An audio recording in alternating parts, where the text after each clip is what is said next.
Olha lá, UI Live. Pessoal aí, vamos só compartilhar. Vocês esperam o... Porque se a gente tivesse um auxiliares, seria bacana, mas eu já vou colocar para compartilhar nos grupos aqui. Já está ao vivo? Todo. Já tá ao vivo. Então, eu estou aqui com o professor, amigo nosso. Vou colocar nos grupos todos para dar aquele bope, entendeu?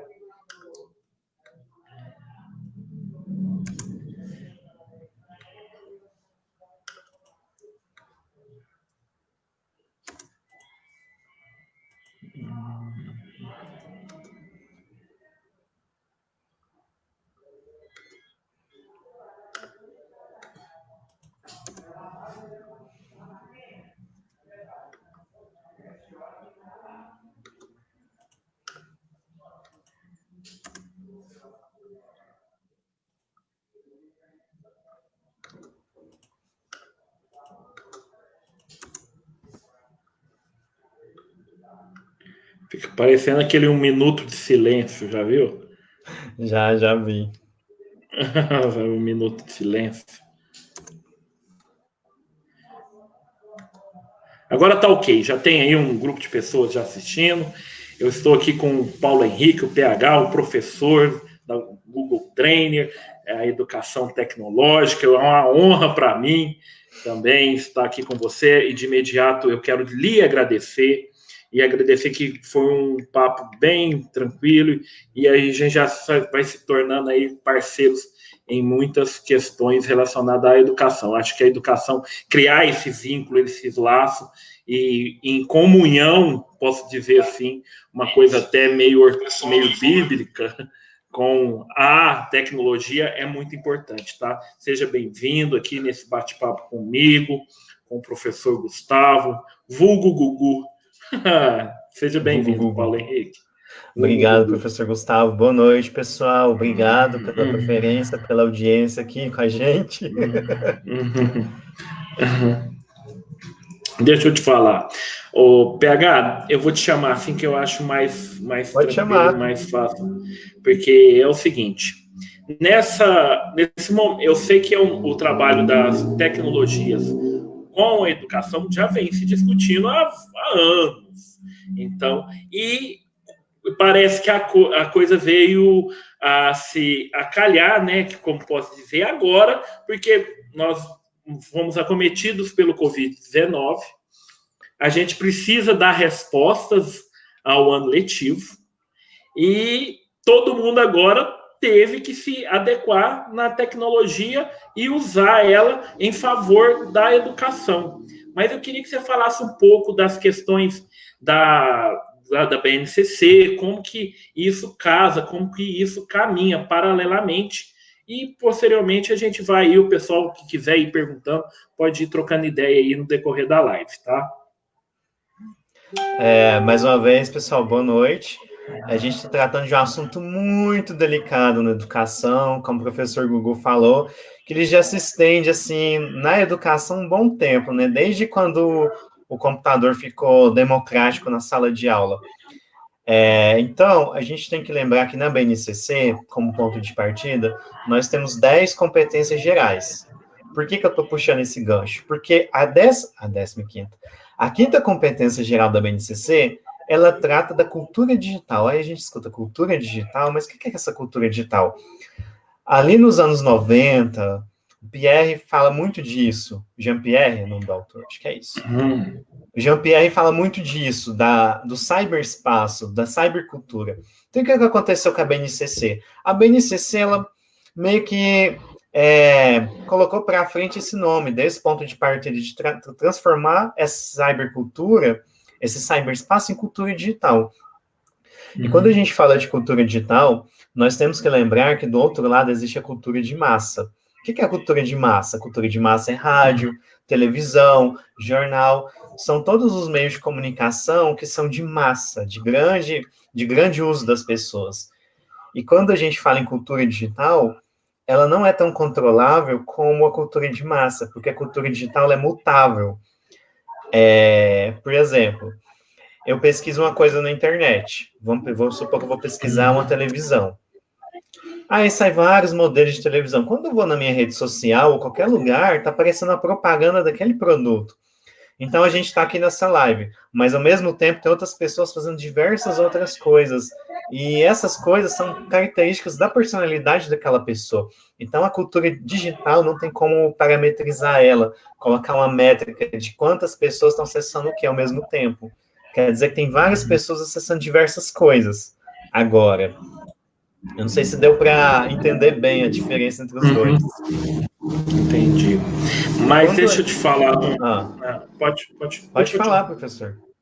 Não, mas assim, eu só queria entender no sentido também se há habilidades específicas em relacionado à questão da educação digital, educação tecnológica, assim havia as habilidades específicas, como tem na história, tem na língua portuguesa, tem na geografia, entendeu?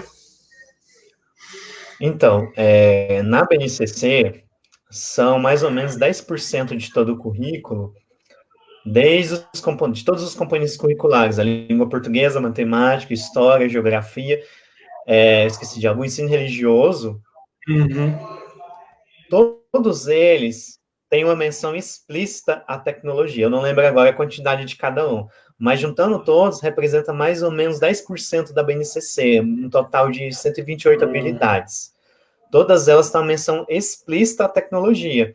Então, por exemplo, vou trabalhar com as crianças no ensino religioso a questão de cyberbullying. Então, é um tema que entra dentro da tecnologia e é um tema que entra na questão de comportamento, do uso consciente da internet, de não maltratar o colega na internet, explicar para os alunos que a internet não é terra de ninguém. Então, entraria nesse contexto. Ao mesmo tempo, também, tem outras habilidades que dá para ser trabalhadas com a tecnologia. Não precisa ser especificamente explícitas, tem as habilidades implícitas também.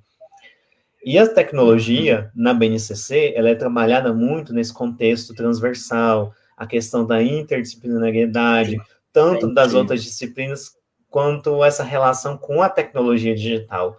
Aí, às vezes, eu pergunto, mas por que ele está falando tecnologia digital? Quando a gente fala tecnologia digital, já é o Kense, 2012, com a citação dele, ele já fala que as tecnologias digitais da informação e da comunicação são diferentes das tecnologias da comunicação e informação. Por quê?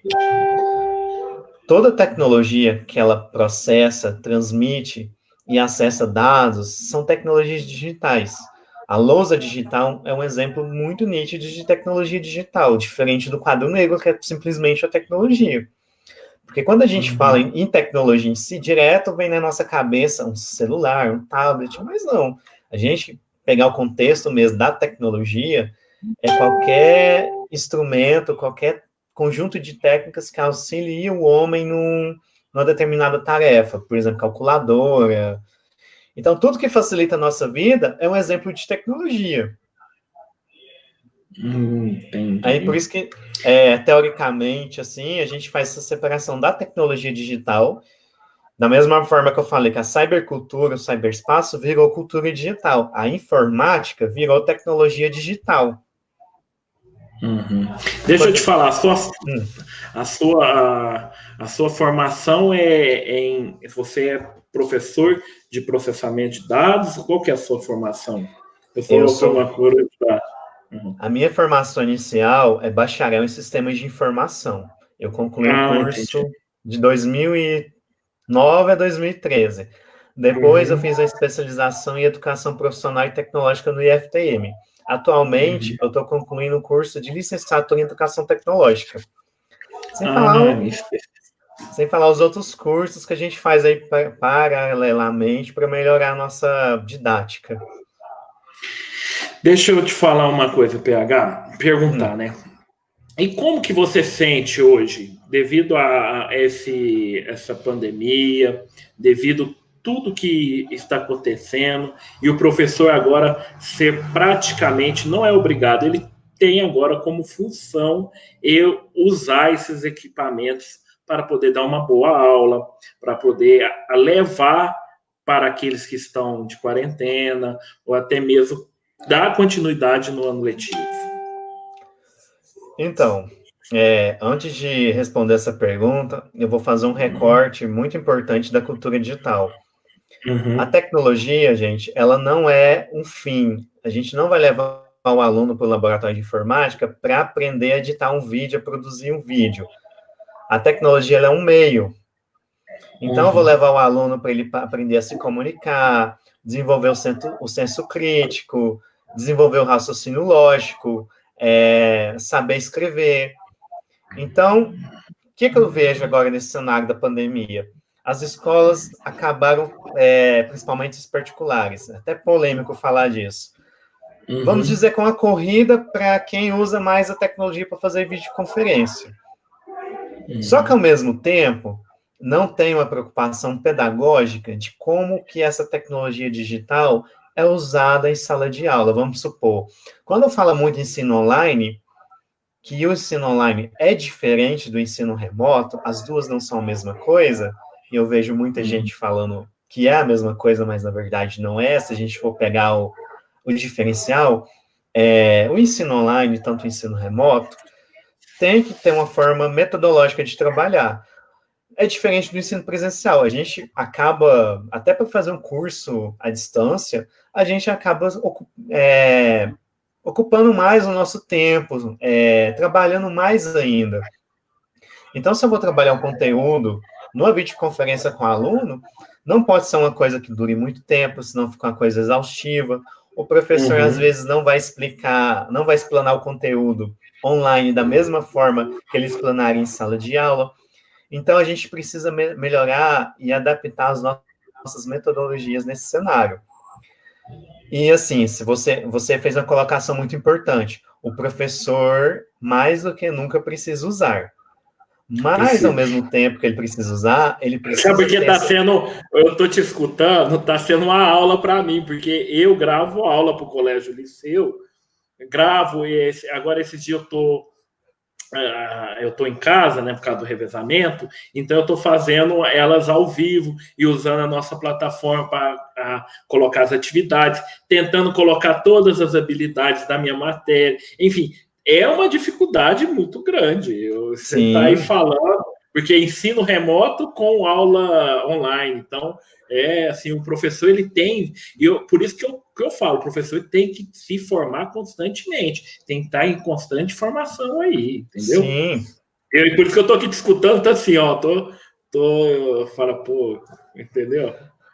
E a BNCC, em relação à tecnologia, ela traz muito essa questão do aluno ser protagonista da sua própria aprendizagem, de produzir conteúdo. O que acontece muito com o professor? O professor, mais uma coisa polêmica, está muito acostumado a pegar material pronto na internet. Ele não tem essa preocupação de produzir o próprio conteúdo dele. Isso é muito importante, a gente ser capaz de produzir o nosso próprio conteúdo. Ter essa preocupação. Por exemplo, eu estou ministrando um curso de tecnologia e eu estou revendo o material que eu estou fornecendo. Como eu estou oferecendo um curso online e remoto, eu tenho que ter uma preocupação da forma que eu estou mostrando aquele material com os alunos e colocar questionários que tem muito a ver com aquela questão do material que eu estou disponibilizando, porque é diferente. E, ao mesmo tempo, eu tenho que trazer afetividade para a tecnologia. O que é essa afetividade? Eu vou usar algum recurso, eu vou usar um avatar com a minha figurinha, eu vou usar um emoji para trazer aquela afetividade, porque o aluno tem que se sentir acolhido, mesmo online ou remotamente. E às vezes alguém vai me perguntar, mas qual que é a diferença do ensino online e do ensino remoto? Ensino online, a gente trabalha com atividades síncronas, que são atividades realizadas ali em tempo real com o professor. Vamos falar, pessoal, eu estou aqui dando esse curso, mas entra ali na página tal do nosso portal e acessa a atividade e faz ela. Eu estou aqui para tirar dúvida. Isso seria o ensino online. O que é o ensino remoto? O ensino remoto trabalha com atividades assíncronas, quer dizer que não depende do professor estar ali em tempo real com os alunos. É um braço da EAD. Da mesma forma que a AD trabalha com ensino televisionado, a gente poderia ousar em falar que o ensino remoto é uma modalidade de ensino online, é uma modalidade de ensino com conexão à internet, um curso EAD. A gente esquece que curso EAD, há muito tempo atrás, com o Instituto Universal Brasileiro, remete ali a 1912, quando as pessoas começaram a fazer curso por correspondência, não tinha esse contato com o professor diretamente, igual a gente tem hoje em tempo real. Eu não sei se ficou claro a colocação entre os dois. Uhum. E aí, quando a gente fala, eu não sei, sim, não sei qual plataforma que vocês estão usando no liceu, é Microsoft, Google, a plataforma própria, como que é? A plataforma, ela chama Plural. Plural. Ela é do sistema Somos, né? Que é nosso material didático, entendeu? Sim. Ela já ele é linkado. Sistema GEL, Somos, são tudo um sistema só de ensino. Por que eu perguntei isso? Outra coisa também, a gente tem que lembrar que a gente tem uma lei de privacidade de dados. Por que eu perguntei da plataforma? Muitas escolas, na falta de conhecimento, vamos abrir um parênteses aqui para o Google for Education. Uhum. Google for Education é uma plataforma para as escolas, mas ele é gratuito tanto para a escola pública como para a escola particular. Ele não é pago para a escola particular, ele é totalmente gratuito. Por que eu estou falando disso? Muitas escolas particulares, nessa falta de conhecimento, elas estão usando a conta do Google comum, que é aquele @gmail, para poder oferecer ensino online ou ensino remoto com esses alunos. Para começar, está errado. Menores de idade não pode usar a conta comum do Google. Tanto é que quando a gente vai cadastrar lá, ele pergunta o ano de nascimento. Já começa por aí. Por quê? Porque quando a gente usa uma conta comum, está expondo os alunos à publicidade. E tem muita publicidade que não é direcionada para menor de idade. Entendi. Então, a gente tem 3 leis internacionais de proteção de dados, que são, deixa eu ver se eu lembro, COPA, CIPA e FERPA. Uma são para menores de 13 anos, a outra para menores de 18 anos, e uma é para apoiar as famílias. Agora, eu não sei falar qual remete qual. E, assim, a escola está usando essas contas comuns e precisa também da autorização dos pais para poder usar essas contas, tanto institucional como a comum. Vai que acontece alguma coisa. O aluno ali na internet está sujeito a vários fatores. E é por isso que entra a BNCC também, para falar, para trabalhar essa questão do uso seguro da internet, de como o aluno se comporta na internet, a questão da netiqueta, que são políticas de boas práticas na internet. Então, assim, tem vários fatores. Aí, por que eu falo, a escola está usando o Gmail comum com os alunos? Não faça isso. Tenta adotar o Google for Education. Aí a escola adotou o Google for Education. Mesmo assim, ela repete o erro. Está usando a conta institucional com os professores, mas está usando a conta comum com os alunos. Não pode. Fere as 3 leis de privacidade de dados do mesmo jeito. Olha, que chique. Vamos lá para os comentários, que aí a galera gosta dos comentários. Já virou aí. A Naná Oliveira é minha esposa, pedagoga do município. Mando boa noite a todos. Lembrando que nós temos aqui ela que faz, ela fica me cutucando para não falar errado, porque pedagogo gosta, fala que nós, professores de história, somos meio esculachados, mas é para a gente manter sempre. E ela me ensinou muito as questões da BNCC, é muito importante falar.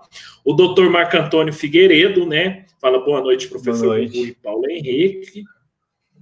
O Arthur Melo, ele é professor, acho que lá no Colégio Cenecistas, né? Do Zé Ferreira. Boa noite, Gugu, meu primo. E fala boa noite pro PH, né? O PH aí, nosso convidado aí do Boa noite, gente. O Zuzu fala, meu querido Gugu, hoje você está recebendo o Pica das Galáxias do Google. Meu querido Paulo Henrique, um forte abraço. Cara, você acha que eu não pesquisei? Eu quero boa noite, Google Trainer. Eu até no começo aqui, a gente falou, Google Trainer mais conceituado aqui de Uberaba, aqui na questão da educação digital. A Roberta Domingues, Ela fala: professores de tecnologia estão adorando esse movimento rumo à tecnologia durante a pandemia. Finalmente adentramos no século XXI. Muito bom a colocação da Roberta. Você quer comentar e depois a gente continua? Comenta? É melhor que a gente comente. A gente está adentrando no século XXI, vamos assim dizer. Mas como eu tinha colocado, as escolas estão adotando esses recursos, mas elas não estão preocupadas de que forma que isso está sendo utilizado em sala de aula, para não virar uma coisa recreativa. Do que adianta eu ficar ali 4 horas explanando com o aluno se eu não estou preocupado com a forma que ele está recebendo aquilo? Então, a tecnologia é uma coisa muito séria. Ela precisa passar por um processo de transformação pedagógica, precisa estar a metodologia ali o tempo todo para trabalhar com esses alunos. Engajar esses alunos. Então, assim, a gente precisa ter essa preocupação de utilização. Não é só usar por usar. Pessoal, a gente vai trabalhar, por exemplo, história. Vamos trabalhar o jogo tal. Mas o que o aluno vai aprender utilizando aquele jogo? Quais são as habilidades que ele vai trabalhar? Então, tem que ter essa preocupação de como que a tecnologia está sendo usada. Me perguntaram hoje se eu achava qual que ia ser o cenário pós-pandemia da tecnologia. Aí eu respondi, olha, eu tinha uma visão muito positiva. Eu acredito que a gente não vai ser mais os mesmos. Eu vejo que as escolas vão adotar a tecnologia assim, com a visão até menos preconceituosa, mas elas ainda não estão preocupadas com a parte pedagógica, a parte metodológica que essas tecnologias estão sendo usadas. Não é usar só por usar, é usar com olhar crítico e significativo. E é isso que a cultura digital, como quinta competência, traz, esse lado crítico. Não é usar só por usar, mas ter um significado em cima disso. O Natanael Fernandes manda um boa noite aí. O Natanael, um grande amigo aí. Boa noite, Natanael. A Renata Nogueira fala: boa noite, professor Gugu. Boa noite, PH, o baluarte da tecnologia no quesito educacional, um profissional ímpar. O PH, fala um pouco sobre essa questão do Google Trainer, né? Essa questão da questão do Google Education, entendeu? Quais as escolas que usam, né? Acho que tem escolas aqui que usam, outras não. Eu queria Sim. aqui bateu aquela curiosidade de historiador, sabe? Então, o Google for Education, ele surgiu tem mais ou menos uns 5 anos. Eu não sei projetar assim, exatamente datas. Mas é um movimento que surgiu no Brasil a partir de 2014, professor. E o que acontece? O que é Google for Education? São todas as ferramentas do Google voltadas para a educação. Então, por exemplo, a gente cria uma conta do Google, vamos supor, paulohenrique@gmail. Quando a escola adota o Google for Education, como eu já falei, é gratuito para as escolas públicas, ele recebe um domínio personalizado. O que é isso? Vamos supor que a escola chama escolaph.com.br. escolaph.com.br, um exemplo. E aí a minha conta institucional, que é a conta do Google, mas voltada para a educação, vai chamar, vamos supor, nome do professor, @colegioph.com.br. Então, a escola recebe uma conta institucional com domínio personalizado. Mas o que isso tem de mais? É uma identidade corporativa, uma identidade institucional. Aí eu entro para o meu lado como gestão, né? Que o meu curso de sistemas de informação ele é voltado muito para essa gestão. Tem hora que, como professor, esqueço dessa formação que eu tive. O que isso quer dizer? A escola recebe uma conta corporativa, uma conta institucional. E com essa conta institucional, ela tem vários benefícios. Quando a gente tem o Google Drive como conta pessoal, a gente tem 15 gigas de espaço no Google Drive. Com a conta institucional, nós temos espaço ilimitado. Já é uma vantagem em relação a isso. E quando a gente usa aquele aplicativo Google Sala de Aula, ou no inglês, como ele chama, Google Classroom, ela tem várias funcionalidades voltadas para a sala de aula que a conta comum do Google não tem. Um exemplo disso é o próprio Google Meet, como ele é chamado recentemente, que é o aplicativo do Google para videoconferência. Ele era exclusivo. O Meet, ele é tipo um Hangout, né? Assim, Isso. isso. Ele era chamado de Hangouts Meet, aí a Google foi lá e mudou o nome dele. Então, ele era exclusivo Entendi. somente para o Google for Education.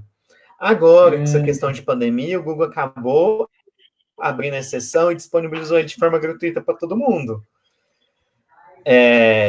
Então, assim, tem muita diferença no contexto de utilização entre a conta Google for Education e a conta Gmail comum. Então, ela é voltada muito para essa identidade da escola poder usar esses recursos educacionais. O Google Formulários da conta Google for Education, ele também é diferente do Google Formulários que a gente está habituado a usar.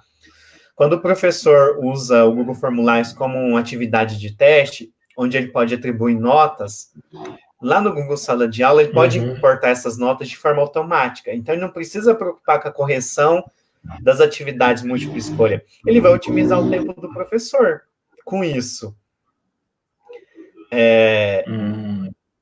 Essa pergunta que você tinha feito, eu respondi. Eu acho que eu falei tanto que eu fugi um pouco do contexto. Não falou. É porque a galera tá entrando aqui e o pessoal que for compartilhando abre uma sala. Então, eu quero só falar um olá para a turma que está aqui na Política Uberaba 2020, a Alzineuza, que é uma professora, uma amiga, a Aurineire, que também está aqui na live, né? O pessoal do Política Uberaba 2020, que junto com Cassim, aí a turma que a gente também discute um pouco e tem vários professores lá. Mas foi nesse sentido. A professora Silvana Elias aí. Eu vou ler que a gente tem mais comentários aqui. Esse eu li, né? A Roberta fala que tem muito trabalho ainda, né, PH? Principalmente no sentido de conscientização da utilização da tecnologia. Mas o primeiro passo foi dado, ela bem otimista. Foi dado, né, Roberta? O primeiro passo. Graças a Deus a gente como professor de tecnologia.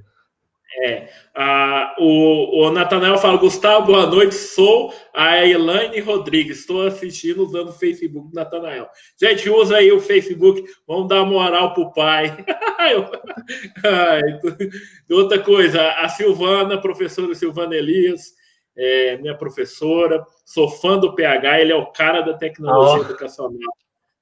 Tá com a moral com a professora, que a professora também fez uma das minhas primeiras lives, ela fez comigo, ela é muito, muito dinâmica, eu falei, passei o tutorial para chegar até nesse ponto, ela chegou e acho que ela está gostando muito dessas questões tecnológicas. Professora Silvana Elias, assim, eu sinto honrado de fazer parte, assim, de ter uma proximidade muito grande dela.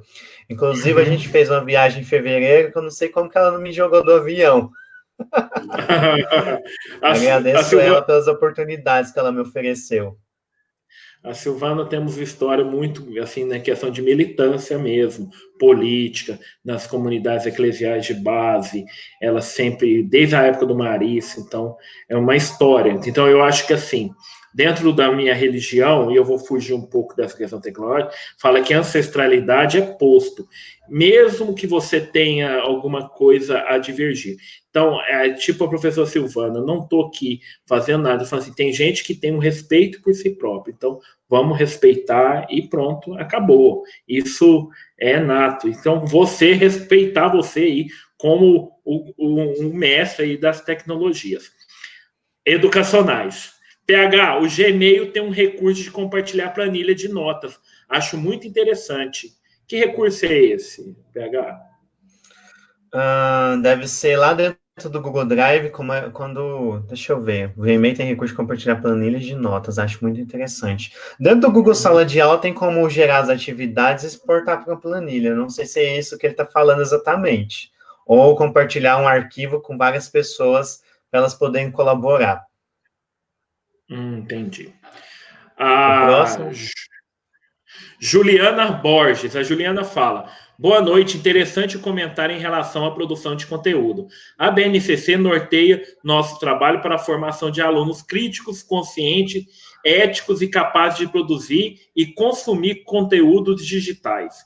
Para formar esse aluno, se faz necessário repensar na produção do nosso material. Um abraço A PH, meu professor favorito. Ah, Eu tô vendo que o PH tem uma turma aí bacana aí, que são alunos, são professores. A Juliana Borges, ela é professora, não é? ela, a professora Juliana Borges, eu até abro um parênteses para falar sobre ela, que se eu me tornei professor e continuo nesse processo de me tornar professor, é graças a ela que acreditou em mim e vem me ajudando muito. Ela é da rede municipal ou da Ela é rede coordenadora particular? pedagógica do meu departamento de tecnologia.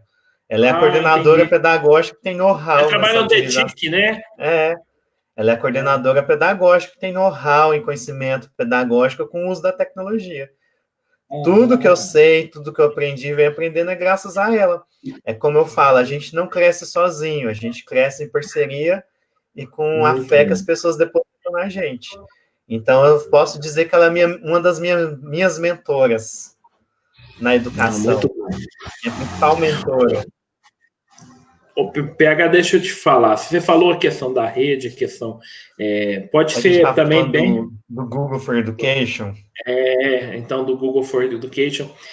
A rede hoje usa o Google for Education? Como que Usa, está essa questão? Porque é o nós temos seguinte, o Google for Education.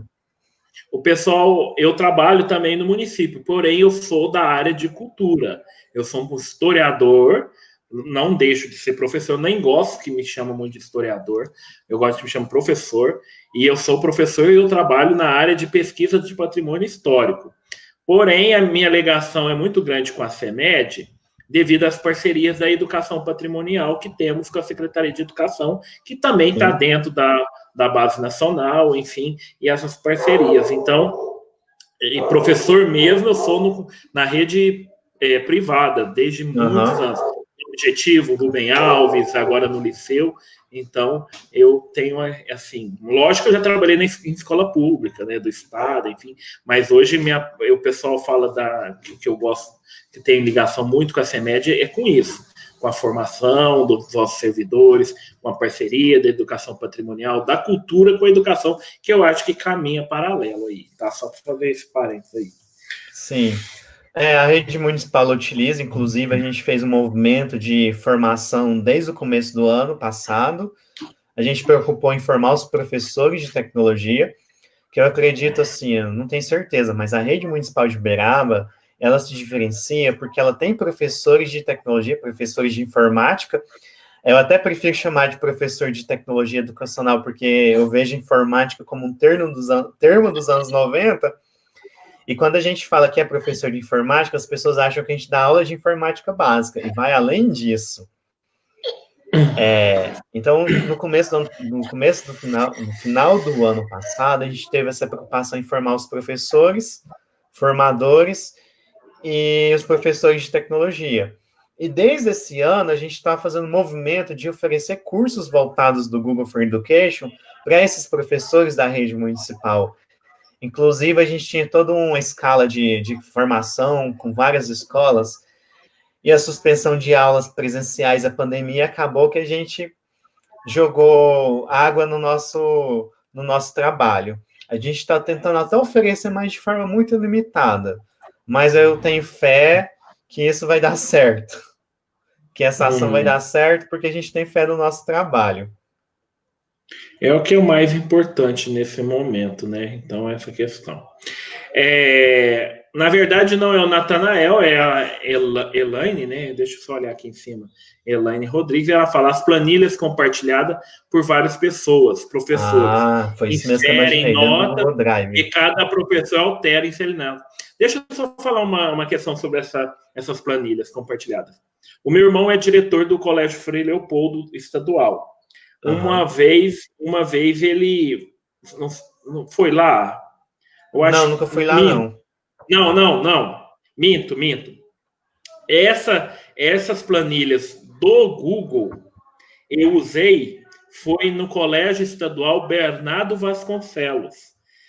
Eu dava aula lá e a diretora fazia um acompanhamento pedagógico junto com a pedagoga e usando essa ferramenta. Você atualizava aqui, no Frei Leopoldo também usou, então o Estado usou isso.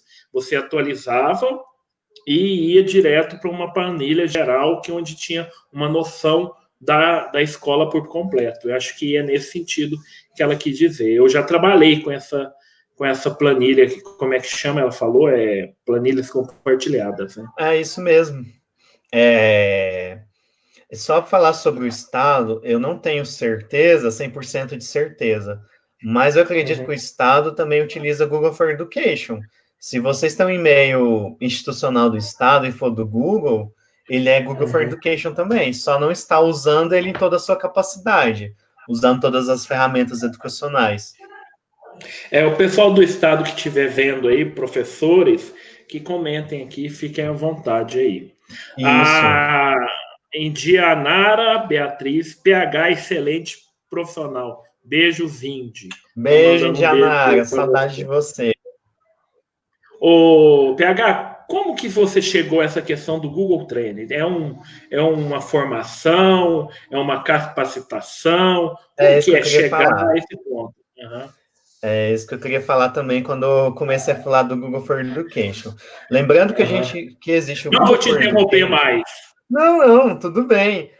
Até fazer um comentário, é muito bom. Quando eu falo da questão da afetividade na tecnologia, é disso que a gente está falando, da participação das pessoas junto com a gente e a gente ter acesso a elas, e elas terem acesso a gente. Isso é afetividade.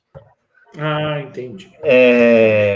Em relação ao Google for Education, assim, eu estava falando dele que ele é gratuito para as escolas públicas e escolas privadas, beleza. Pensando nisso, o Google ele é muito preocupado com essa questão das ações formativas e do uso da tecnologia de forma metodológica, dessa preocupação que eu estava falando. Então, com o Google, eu vou chegar lá nas certificações, calma aí. Primeiro, eu tenho que passar por alguns pontos. O Google, ele tem as comunidades locais, que são os GES, os grupos de educadores Google. O que são esses grupos de educadores Google?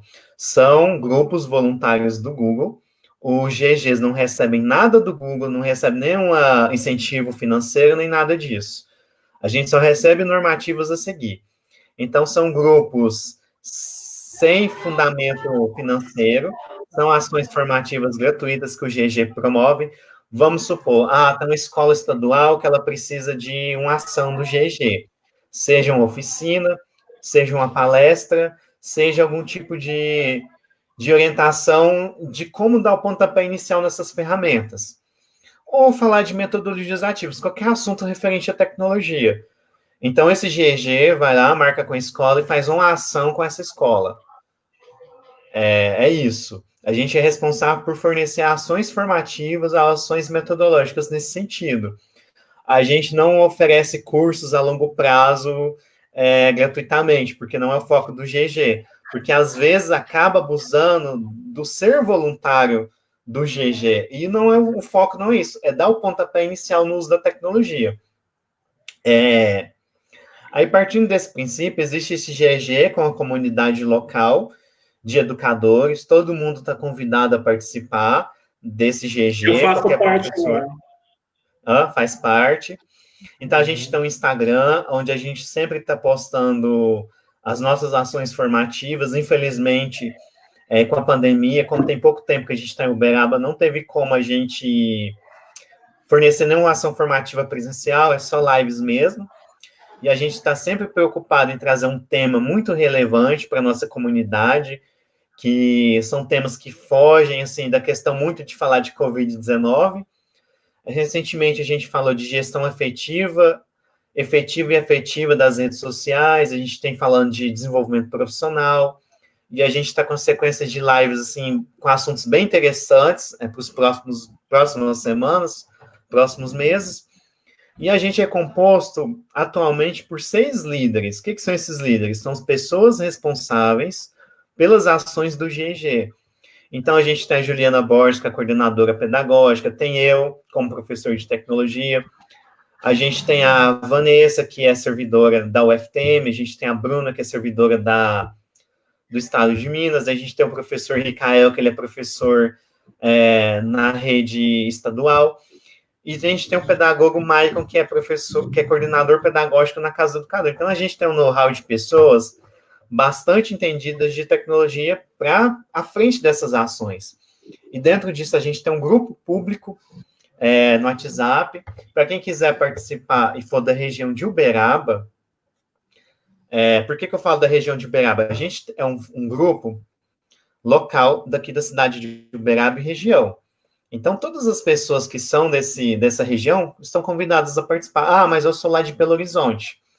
Convido vocês a participarem do grupo de Belo Horizonte, porque cada grupo, cada GG, cada comunidade escolar tem umas necessidades específicas, mas eu não estou excluindo ninguém do nosso grupo. Até para quando suspender a pandemia, a gente poder participar das ações formativas presenciais do nosso GG. Por que eu estou falando muito dessa questão do grupo do WhatsApp? Porque se você tiver alguma dúvida em relação à tecnologia, você pode jogar essa dúvida lá no grupo. Alguém vai poder te responder. Não só necessariamente nós, membros do GG, mas algum professor que já esteja usando, não precisa do professor perder tempo em pesquisar na internet. Às vezes eu estou sabendo de algo e eu já fiz, eu vou poder dar um feedback melhor para aquele professor que está buscando aquela informação. Então, Entendi. Os GGs, os grupos de educadores Google, preza muito essa questão da colaboração, de trabalhar em pares. E aí é onde eu vou entrar na questão das certificações. O Google, ele tem duas certificações tem duas certificações básicas para o professor, que é o Google, eu não vou pronunciar em inglês aqui, porque eu sou péssimo, é Google Certified Educator Level 1, Google Educador Nível 1, que essa certificação ela é voltada para professores que têm um domínio básico das ferramentas Google. O Google for Education oferece um centro de treinamento gratuito para esses professores, para quem quiser tirar as certificações.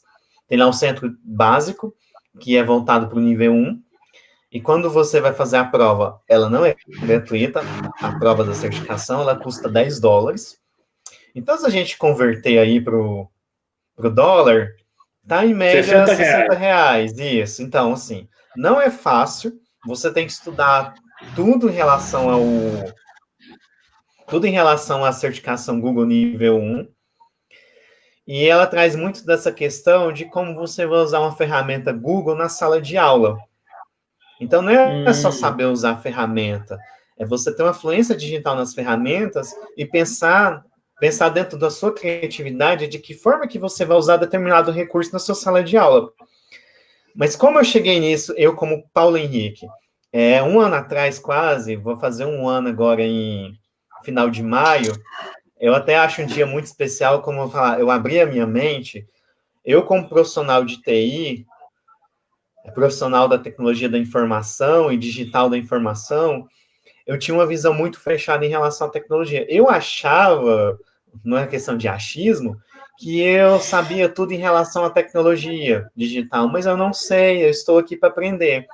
E quando eu participei de um evento lá em Uberlândia, que era uma demonstração dos recursos do Google, eu falei, poxa, esse tempo todo, eu já estava trabalhando com formação de professor nessa época. Eu tenho todo esse leque de ferramentas e eu nunca despertei minha curiosidade de saber usar só porque eu tinha uma mente fechada em relação a isso. Não, eu vou começar a usar isso e eu vou passar isso para os meus professores cursistas também. Eles precisam conhecer essas ferramentas. E assim, eu comecei um caminho próprio, porque eu não tinha ninguém ali para me ajudar naquele momento de como eu podia começar. Então, eu comecei a buscar essas ferramentas. Depois, assim, aos poucos, eu descobri que tinha essa certificação de educador nível 1. Fui lá, estudei a certificação, passei de primeira na nível 1, porque o Google é muito rígido. Você precisa, pelo menos, tirar 80% o mínimo para você poder passar nas certificações. Então, em agosto, no começo de agosto, eu tirei a certificação nível 1. Em setembro, eu tive a oportunidade de participar de uma ação do GG de Uberlândia. Foi onde eu comecei a descobrir que existia GG. Falei, poxa, eu quero participar do GG da minha cidade, será que tem? Aí eu descobri que ele tinha acabado de ter sido criado por 2 líderes GGs com certificação nível 1. E eu entrei nesse grupo. Eu falei, nossa, eu quero participar. Quando eu falo assim, as pessoas até falam, nossa, a gente consegue enxergar a sua paixão nessas ações formativas. E realmente, eu amo o que eu faço. Porque o tempo todo eu estou buscando um caminho de desenvolvimento profissional. Então, como profissional, como professor, não é porque eu estou usando essas ferramentas, mas eu preciso me reinventar profissionalmente o tempo todo para eu não ficar desmotivado. Então, fui lá e tirei a certificação nível 1. Tirei a certificação nível 1. Nossa, para mim não é o suficiente, eu preciso dar 2. E assim, no começo foi muito frustrante para mim, porque a 2 é muito mais puxada, porque ela traz essa questão da parte técnica, da parte pedagógica, mas ela puxa muito para a questão técnica, muito mais técnica e pedagógica. Então você tem que conhecer a ferramenta mais a fundo e você tem que direcionar ela muito para o pedagógico. Tanto é que a política da certificação é muito, da repetição da certificação, ela é muito rígida.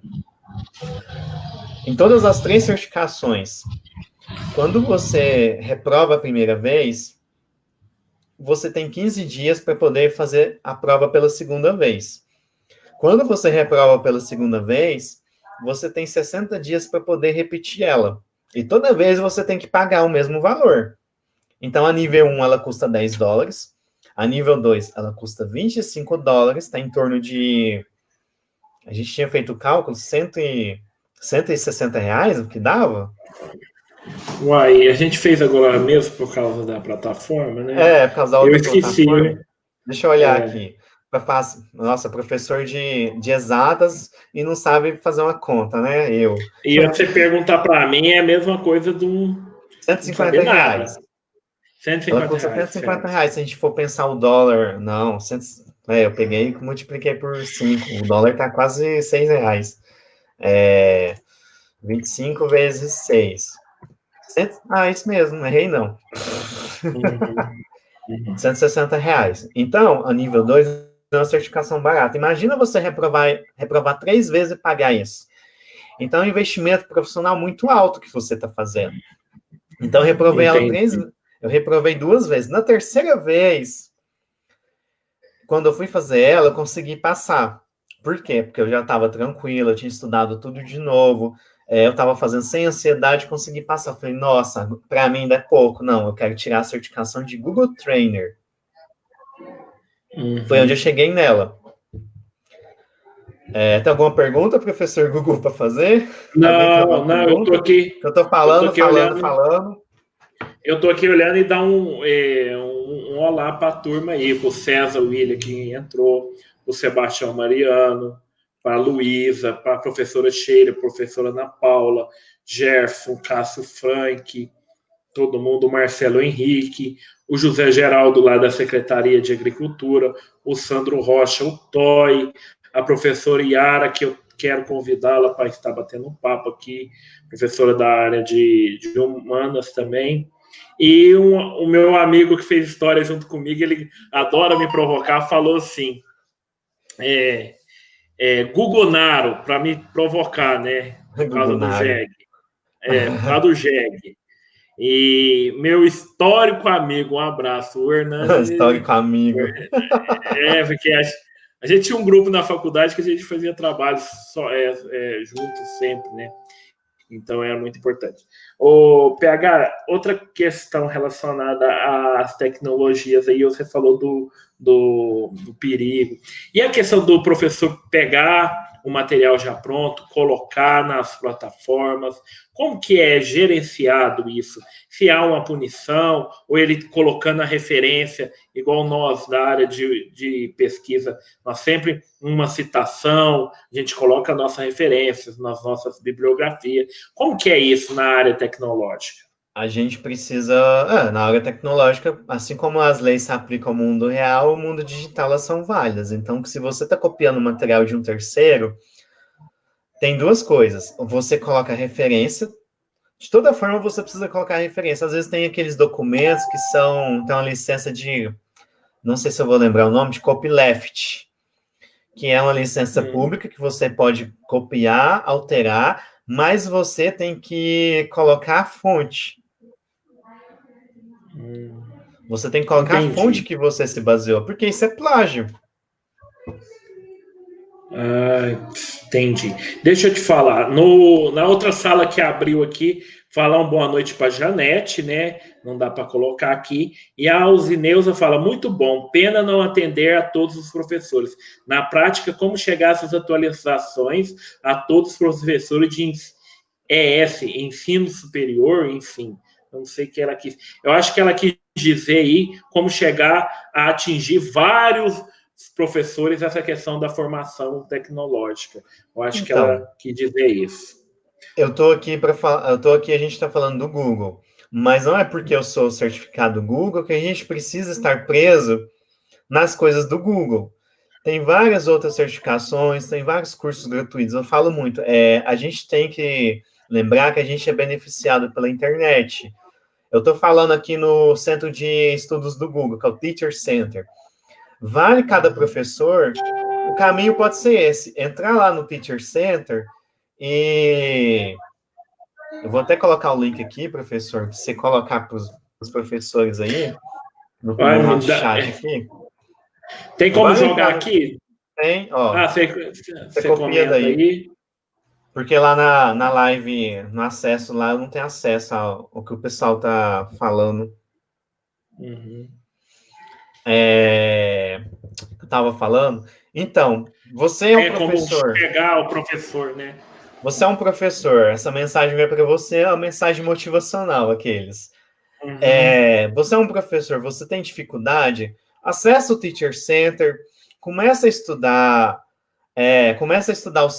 o nível básico para você ver como que funciona. Lá tem todo um acesso de como que você usa as ferramentas, de que forma que você pode aplicar ela. Você quer começar um caminho de desenvolvimento, de transformação digital? Começa por aí. Começa pelo Teacher Center, estuda, tenta pelo menos tirar a certificação nível 1 do Google. Você pode ter certeza que a sua visão em relação à tecnologia ela vai ser transformada. Então começa por aí, começa a buscar uma formação para você e não para os outros.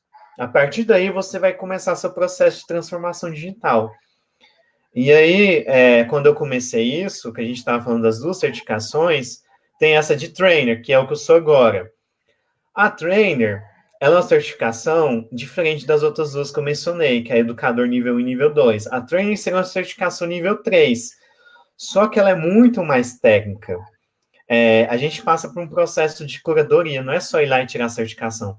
Você tem que fazer uma Uhum. avaliação de habilidades para trainer, você tem que comprovar para o Google que você deu 5 treinamentos para professores, então você tem que detalhar tudo isso. Além disso, você tem que submeter os seus 2 certificados de educador nível 1 e nível 2, a exigência é que você tenha os 2 certificados. Você tem que gravar um vídeo de 3 minutos para o Google, 2 minutos você se apresentando e 1 minuto de tutorial. Você tem que apresentar todos os seus materiais que você usou para formação, e além disso tudo, você precisa apresentar o feedback dos seus alunos professores. E aí você Uhum. submete tudo isso e espera um resultado positivo ou negativo do Google. O que é esse Google No. Trainer? No português, ele é instrutor certificado do Google for Education. O que isso quer dizer? Que eu estou habilitado a ministrar formações e treinamentos voltados para os do Google for Education. Vamos dar um exemplo. Você é uma escola particular que quer adotar o Google for Education. Geralmente, existem parceiros do Google que vão te cobrar usar isso. Eu, como Google Trainer, a gente pode fazer essa parceria e a gente pode pensar num plano de transformação digital, que às vezes vai sair mais barato do que como você fosse contratar uma empresa parceira. E às vezes as instituições aqui de Uberaba buscam isso de fora. Busca isso de fora da cidade. Então a gente tem que buscar também a valorização dos profissionais que a gente tem na cidade. Muito bom isso aí, muito bom. Explicativo. Gostei. Você mandou o link aqui? Mandei no chat privado. Ah, eu Eu não tenho vou acesso ao disponibilizar chat público. no privado, no meu. No nosso privado E não, aqui. olha. Nesse privado que a gente tem Ah, acesso aqui dentro do StreamYard. você sabe que eu não, olha o professor aqui, eu não achei ele aqui. Mas, assim, eu vou... Você tem como mandar no WhatsApp? Que aí eu Mando. compartilho lá. Porque aí nessa aba do chat, que a gente consegue ver os dos outros, do lado tem uma aba chamada Private Chat. Mandei lá no seu WhatsApp. Tá, deixa eu compartilhar com a turma. Acho que tem mais uma pergunta, uma Do pergunta Natanael. de uma... como encontrar a referência de atividade sem fontes? Mesmo se pesquisar no Google, não encontrar os dados da atividade. Qual programa que podemos usar para certificar plágio? Natael, eu lembro de que eu usava um aplicativo para isso, mas agora eu não lembro o nome. Eu lembro que tem aplicativo, eu não sei se a Juliana está online aqui com a gente ainda, mas ela usa o aplicativo online para detectar plágio. Eu não lembro o que é. Se você jogar no Google detector de plágio, você deve achar alguma coisa nesse sentido.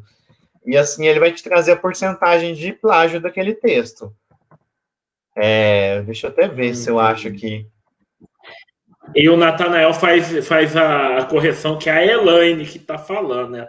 Só está usando o Facebook do Natanael. Achei ele aqui, ó. Vou te mandar um link no WhatsApp, professor. Acho que é isso que a professora aqui Juliana também, usa. aqui também está o link do Teacher Do Center, Teacher Center, né? isso. E também o detector de plágios. É muito importante isso. Então, eu estava falando desse Teacher Center. Se você é um professor que quer conhecer as ferramentas, que tem medo, o caminho é esse aí, para as outras coisas. Então, começa por aí. Não é porque eu sou um professor com a formação tecnológica que é fácil para mim, pelo contrário. Eu uso essas ferramentas porque eu não tenho medo de usar. Eu já estou acostumado com isso. Eu falo assim, você é um professor que quer adotar tecnologia, mas tem medo? A primeira lei de utilização de tecnologia, tenha paciência. Às vezes a gente está fazendo alguma coisa, a gente prepara a nossa aula, chega na hora não dá certo, a gente tem sempre que ter um plano B. Eu já trabalhei em escola particular e eu era suporte técnico da escola, era analista de suporte. Trabalhei em escola particular durante 8 anos. E muitas vezes os professores ficavam enfurecidos porque às vezes chegava na hora o recurso não funcionava e brigava assim, mas como é que eu vou dar minha aula agora? Querido, você tem quadro ali atrás. Um dia eu estava dando formação e do nada o meu slide começou a dar problema. E aí um aluno ainda brincou comigo, e agora? Gente, eu sou professor, eu tenho que me virar. Não é porque o slide está ali, é outra coisa, não é porque o slide está ali que eu me baseio todo no slide. Eu tenho que ter condições de falar daquele assunto sem precisar do slide. O slide é só uma ilustração, um recorte do que eu quero falar. Às vezes... Só que lembrete, ó. Isso. Não é porque eu sou um professor que eu tenho que ficar preso no slide. Eu vou pegar o slide e vou encher aquele slide de texto. Não, o slide é só para você ilustrar o seu conteúdo. Você colocar elementos visuais nele. E não encher ele de texto e ficar falando aquele slide ali. Pô, aluno, aquilo é muito chato. Eu já fui aluno na faculdade. Então, sei da vivência que eu tive. Eu sei do que eu tô falando, gente. Então, quando eu estou dando aula e eu uso o slide, eu tenho a preocupação de transmitir aquela informação. Então, assim, eu vou usar o slide, mas eu vou usar para me orientar, para me guiar naquele assunto, porque às vezes eu fujo até do assunto e não estou vendo. Deixa eu te falar, tá aqui, ó, o link, gente, do Teacher Center e também do plágio. Aí nos comentários, para quem quiser conhecer. E o Zuzu havia me contado essa história do Google Trainer também, né? Isso. E ele fala, na verdade, o problema não é citar a fonte. Você tem que citar de onde você tirou a atividade ou exercício. Sim. Hoje em dia, a BNT tem até citação própria para mensagem do WhatsApp, para conteúdo do Netflix. Então, a gente tem que tirar as referências de tudo, até dos recursos digitais que a gente está utilizando. Então, é isso. Ô, PH, já estamos indo para 1 hora, né? Tá rendendo o assunto. Rendeu aí. E assim, eu quero, se você quiser fazer mais alguma colocação, porque eu gosto porque eu uso uma hora, porque você sabe que a plataforma me dá um limite. Se E ela cansa quem tá tá aqui, ouvindo também. e ela tá cara, né?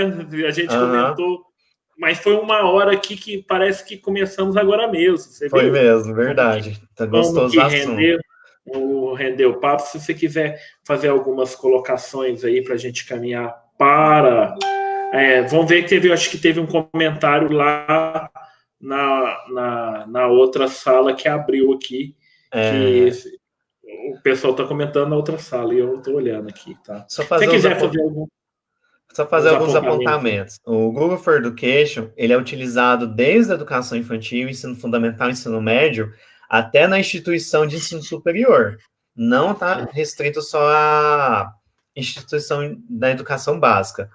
Outra coisa também, quando a gente fala de tecnologia na educação, na escola para o professor, é até uma coisa que eu acredito. Ah, mas a minha escola não tem infraestrutura. Eu não acredito que o problema da tecnologia na escola seja a infraestrutura.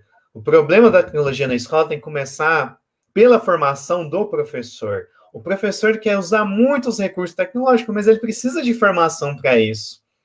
E não é só porque a gente fala de tecnologia digital que a gente precisa ficar preso ao computador. Tem um conceito de computação desplugada que trabalha muito materiais tangíveis, materiais práticos com os alunos. Então tem toda essa questão tecnológica. Não é porque é digital que eu vou trabalhar com computador, não. Dá para trabalhar esses conceitos excluindo o uso do computador. Entendi. A Alzineuza lá, ela falou que questão da atualização chegar a todos os professores, ela fala que senhor Paulo, muito feliz a sua fala em acreditar que nós devemos aprender para a nossa realização pessoal.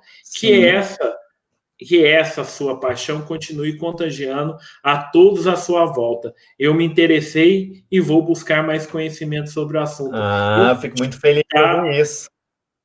tá parabenizando você. Professor Yara fala muito bom, instrutivo. Adorei. A Yara vai ter. Eu estou aqui para agendar com ela, mas aí um bate-papo a gente falar um pouco da área das ciências sociais, que ela é especial. Ela é professora nessa área. A Elaine, que na verdade está usando o Face do Nathanael, fala: tenho arquivos antigos de atividades sem referências com imagens e fiquei curiosa para saber como faz para achar as referências. Hein? Então ela está perguntando. Busca o contexto desses materiais na internet, ou senão refaz tudo. Infelizmente, professor. E caminhando aqui, eu vou compartilhar a questão do GG, né? Isso, eu te mandei G o é link do G. GG. Isso, G é G. Não é G gag, é G é G. gag. Não é gag, não é jegue Uberaba, é G é G. Deixa eu só porque dá um pouquinho de. Eu ainda tenho que aprender aqui algumas coisas, né? Mas vou compartilhar o Instagram aqui nos comentários. Vamos ver se chega aqui. Se minha internet ajudar, né? Então, eu deixei com Então, você o link do GG, deixei meu link do meu Instagram, porque eu sou professor de tecnologia educacional, então no meu Instagram eu estou sempre compartilhando coisas referentes à tecnologia.